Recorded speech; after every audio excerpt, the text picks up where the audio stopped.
Ang programang ito ay rated SPG. Striktong patnubay at gabay ng magulang ang kailangan. Maaaring may masiselang tema, lengguwahe, karahasan, sexual, horror o droga na hindi angkop sa mga bata.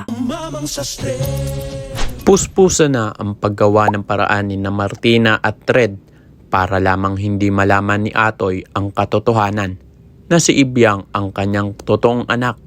Dahil dito, nagdesisyon silang humanap ng taong maaaring magpanggap bilang tunay na magulang ni Ibyang. At ang taong napili nila para gawin ang delikadong misyon na ito ay walang iba kundi si Olga. Agad na nagtungo si Olga sa patahian upang simulan ang kanyang plano. Ang kanyang misyon ay simple lamang na unang tingin, magpapanggap bilang magulang ni Ibyang, kunin ang bata at kumbinsihin si Atoy na wala siyang dapat pagdudahan. Pero kung inaakala ni Olga na magiging madali ang lahat, nagkakamali siya. Dahil mula pa lamang sa kanilang pagkikita, hindi na maganda ang kutob ni Atoy kay Olga. May kung anong bagay sa kanyang kilos at mga sinasabi na tila hindi ka panipaniwala.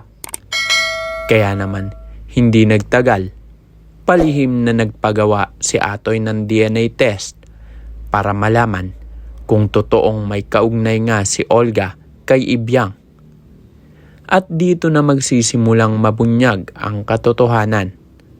Paglabas ng resulta, negative ang DNA test ni na Olga at Ibyang.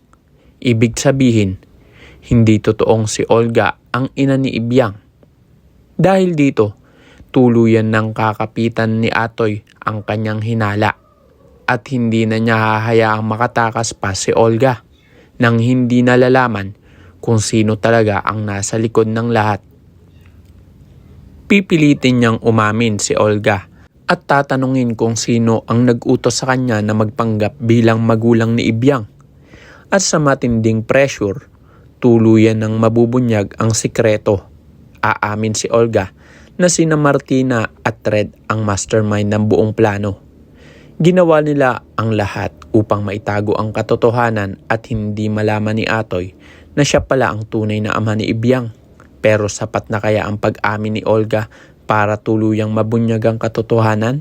At sa iyong palagay, tama ba ang ginawa ni Atoy na palihim na magpa-DNA test upang malaman ang totoong motibo ni Olga? Kung ang iyong sagot ay huwag kalimutang i-click ang subscribe button para sa mga susunod ko pang upload. Maaari ka rin mag-iwan ng komento sa ibaba para sa iyong mga saloobin at suwestyon. Maraming salamat sa iyong panonood.